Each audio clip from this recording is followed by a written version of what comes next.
Olá, bem-vindo às aulas de reforço do Amorim. A partir de agora você vai conseguir acessar todas as aulas através do nosso site.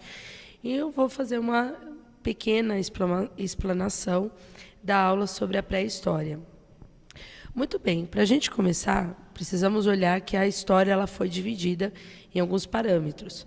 Parâmetros esses escolhidos pelos próprios gregos. Então, nós temos ali a pré-história, que vai se dividir entre a idade da pedra e a idade dos metais. Ficou conhecida como esse rótulo por não haver escrita. A partir do momento do surgimento da escrita pelos mesopotâmios, escrita cuneiforme, vamos entrar na Idade Antiga. Muito bem, a Idade Média ela vai começar justamente com a queda do Império Romano em 476 d.C. A Idade Moderna se inicia com a Revolução Francesa em 1789. E hoje nós estamos na Idade Contemporânea. Sabendo isso, voltemos lá para as primeiras informações que nós temos da pré-história. Já que era um período que não existia a escrita, nós temos como referência as pinturas rupestres. Essa daqui fica numa caverna na Espanha. O que eram essas pinturas rupestres? Eram pinturas feitas em caverna, muitas vezes com pigmentos de planta, aonde os habitantes procuravam desenhar cenas do seu cotidiano. Só que muitas vezes nós não conseguimos saber que significado está por trás dessa pintura rupestre. Então fica-se sempre a critério de quem a vê, de quem a pré-história. Ela vai ser dividida em dois momentos. O período que nós vamos conhecer agora é o período que ficou conhecido como Era Lascada, é o período do Paleolítico.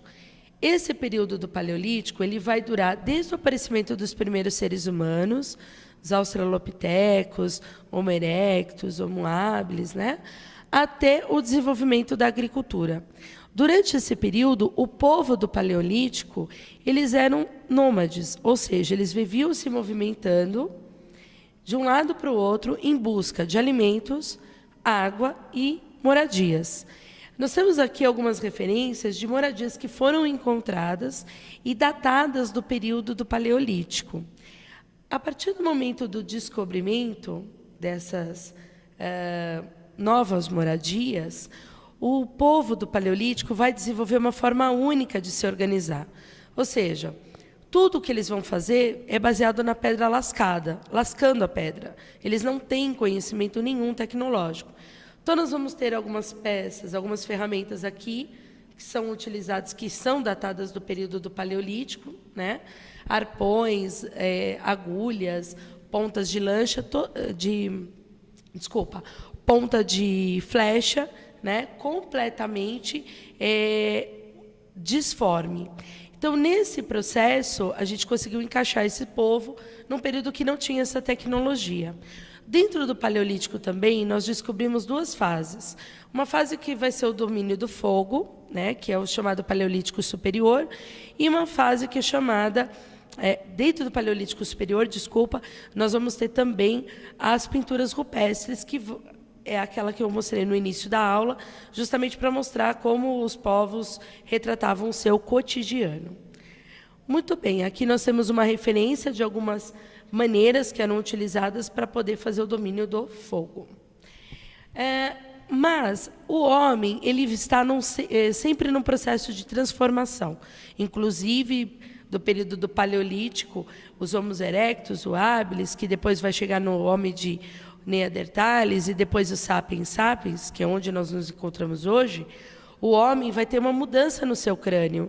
Então, a sua forma de pensar, a sua forma de agir também vai mudar. Vai ser motivada pelo comportamento da sociedade. Bom, nós vamos começar agora a ver algumas pedras que são pedras e peças que são do período do Neolítico. O período do Neolítico ficou conhecido como o período da pedra polida, onde o homem descobriu maneiras para polir as pedras, para dar um melhor acabamento às suas pedras. Foi nesse momento também que o homem passou a descobrir a agricultura. né? Ele começa a perceber que a partir do plantio que ele faz num determinado campo, durante um determinado tempo, essa planta pode crescer e ela vai fornecer comida para ele lá na frente. Então, nesse momento, o homem já sabe que ele não precisa ser nômade, ou seja, ficar vagando de um lugar para o outro em busca de comida. Ele pode ficar no mesmo lugar plantando. Então, com o tempo, ele vai ter a comida necessária. Vai ser nesse momento também que o homem vai aprender a domesticação dos animais. O que foi isso? O homem aprendeu que ele poderia dar comida para os animais, que ele gostaria que estivessem próximos a essa pequena habitação, pequena sociedade, e com essa comida trazer os animais mais para próximos. Poderia servir tanto para caça, como poderia servir para animais que trabalhassem junto com o homem, seja na agricultura ou em outros afazeres. Nesse momento do Neolítico, vocês vão perceber que o estilo do vaso, ou o estilo essa foice, ela é completamente diferente do que a gente viu anterior. Então, já demonstra um pouco mais de inteligência por conta do homem. Esses homens do Neolítico, que vão dar início a uma revolução agrícola, né, vão se estabelecer principalmente no que a gente começou a estudar e se chama o crescente fértil, justamente porque lembra-se uma lua no formato crescente e abrange 2 rios importantíssimos da Idade Antiga, seja o Nilo, nessa fase aqui na parte mais à esquerda, quanto o rio Eufrates e o rio Tigre mais à direita. Esse crescente fértil foi um lugar de grande desenvolvimento e onde aconteceu o pontapé inicial para o surgimento das grandes civilizações fluviais. Civilizações essas que vão se formar ao longo desses rios. Muito bem, a partir do momento que o homem já tem uma água próximo para você tirar para o plantio, para a sua alimentação, ele já consegue montar um lugar para morar, consegue ter o plantio, ele não precisa mais se movimentar, ele vai começar a criar as aldeias. O que foram as aldeias? Justamente esse agrupamento de seres humanos que foram se organizando em volta desses rios. Com o passar do tempo, essas aldeias foram aumentando, né? A quantidade de pessoas aumentaram, e ela não tinha capacidade de produzir excedentes. O que são esses excedentes? É tudo aquilo que a gente planta a mais para uma sociedade. Então, com essa aldeia chegando no seu limite, houve a necessidade de dividir as aldeias. Então, nós tivemos o surgimento das tribos. As tribos nada mais é do que um grupo de aldeias que tem o mesmo costume, a mesma forma de trabalho, né? E essas aldeias e as tribos vão dar início às primeiras civilizações, às primeiras cidades que nós vamos encontrar na Idade Antiga. Muito bem. Mais uma dessas revoluções que também vai acontecer no período pré-histórico, vai ser uma revolução tecnológica. Se vocês repararem aqui, nós temos uma cabeça feita em bronze, que representa um chefe da região da Babilônia, onde fica a Mesopotâmia. Essa cabeça feita em bronze, ela data pelo menos de 7.000 anos antes de Cristo, e ela foi feita num período que o homem aprende a manipular os metais. O primeiro metal manipulado pelo homem foi o cobre, né? Seguidos aí pelo bronze e depois a mistura de cobre, bronze e o ferro, né? Que é onde chega ao seu alto grau de resistência. Aqui nós temos um mapa onde nós mostramos as primeiras civilizações fluviais que vai acontecer durante o período da pré-história. Lembra, eu acabei de dizer que essas cidades, elas vão surgir, ao longo desses rios. Então, nós temos algumas cidades importantes. O Egito, que surge através do rio Nilo, a Mesopotâmia, com várias cidades e estados ao longo do rio Tigre e do rio Eufrates, a região da Índia, que vai surgir os primeiros povoamentos na Índia ao longo do rio Indo, e na China, principalmente em volta próximo ao Rio Amarelo, Huanghe. Então, essas são as civilizações mais antigas que nós temos notícia no mundo, e a partir desse assentamento ao longo dos rios é que foram surgindo as cidades, os vilarejos, até chegar às cidades antigas que a gente ainda vai estudar. Muito bem, como era o comércio durante esse período da Idade Antiga? Eu tenho uma produção de excedentes, né? Então eu tenho lá o sistema de irrigação e uma técnica agrícola, onde as pessoas vão plantar. Eu tenho que produzir o excedente. Então, eu tenho uma produção para abastecer a minha cidade, e o que sobrar, eu posso fazer um comércio. Mas a gente está falando de dinheiro aqui? Não. Comércio sempre à base de troca com outras cidades, que dependendo, podiam produzir alguma outra coisa que essa cidade queria. Sei lá, milho, trigo, cevada. Então, essas trocas aconteciam na Idade Antiga. Também acontecia, dentro das cidades, existia uma divisão de trabalho. Então, você tinha o pessoal que trabalhava na área agrícola, só se especializou em trabalhos agrícolas, na produção de excedentes, assim como eu tinha pessoas responsáveis pela parte do comércio. Mas as cidades também colocaram pessoas para fazer a fabricação de objetos. Que objetos são esses? Desde cerâmica, vasos, jarros para colocar as sementes, até mesmo os ferreiros, que tinham a manipulação do aço. Então, dentro dessa fabricação de objetos e essa especialização, é um grupo de pessoas que vai trabalhar aqui. Esse grupo não faz o trabalho do agricultor e vice-versa.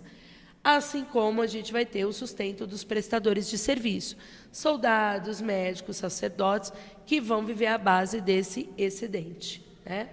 E assim começa a se desenvolver essas cidades. Porém, nós temos aí um problema. Como é que eu sei tudo aquilo que eu produzo? Qual é a informação que eu tenho? Como isso era gravado ou como isso era registrado, né? Então, isso vai começar a ser pensado por essas sociedades. Vai surgir também nesses núcleos, né, a centralização política. Então, nós vamos ter uma família, dentro da aldeia, aquela família que é a mais poderosa, aquela que tem maior controle sobre a situação, mais carismática, é aquela que vai passar a organizar essas cidades. Mais para frente, essa organização vai receber o nome de rei, ou seja, aquele que vai administrar a cidade será considerado o rei dessa sociedade, né? E aí é que as coisas começam a tomar uma outra proporção. Eu tenho um rei, eu tenho um comércio, eu tenho um trabalho de agricultura, eu preciso dar um jeito de registrar isso, senão as coisas vão se perder. Inclusive a história dessas cidades. Como é que a gente sabe hoje sobre a Babilônia? Como é que a gente sabe sobre os sumérios? Como é que a gente sabe sobre os indianos ou os antigos drávidas? Porque alguém registrou a história deles. E é nesse momento que vai se encerrar o período da pré-história com o surgimento da escrita. Essa escrita aqui, com esses símbolos cuneiformes, foi proposto pelos sacerdotes dentro da Mesopotâmia, né? Os sacerdotes sumérios, na verdade, que fizeram. Esse conjunto de símbolos, ele representava alguma coisa. Então, podia ser a venda de algum produto, a colheita que foi feita, a história daquela cidade-estado, a história daquele governante, né? E, a partir daí, contabilizar os produtos, né? Os sinais numéricos que foram colocados depois. Então, a partir do momento que existe uma necessidade e existe alguém que cria um código que vai servir como um processo de escrita, nós encerramos o período da pré-história e entraremos agora no período da Idade Antiga, né? E aqui, para a gente fechar, uma imagem, é claro que é uma reprodução do computador, do que seria uma cidade suméria, né, a cidade de Ur, que fica na Mesopotâmia. Como que essa cidade começa a se organizar? Vocês vão ver que não é de uma maneira amadora, né? Que nós temos 30 mil pessoas, era estimada dentro da cidade com fortes murados, né? E a Mesopotâmia também foi conhecida como a civilização que criou o sistema hidráulico, ou seja, como eu retiro a água dos rios e faço com que essa água venha para dentro da cidade, para ajudar no abastecimento. Então, nós vamos ver que eles tinham uma organização muito interessante e que, a partir da cidade de Ur, as outras cidades foram se espelhando, tanto na Mesopotâmia quanto na Índia, né, que depois vai ser um dos maiores assentamentos que a gente vai ver. Bom, por hoje ficamos aqui, falamos um pouquinho sobre a pré-história. Não esqueça de ler a sua apostila, não esqueça de fazer os exercícios e o fundamental, tirar as dúvidas com o professor em sala de aula. Até mais!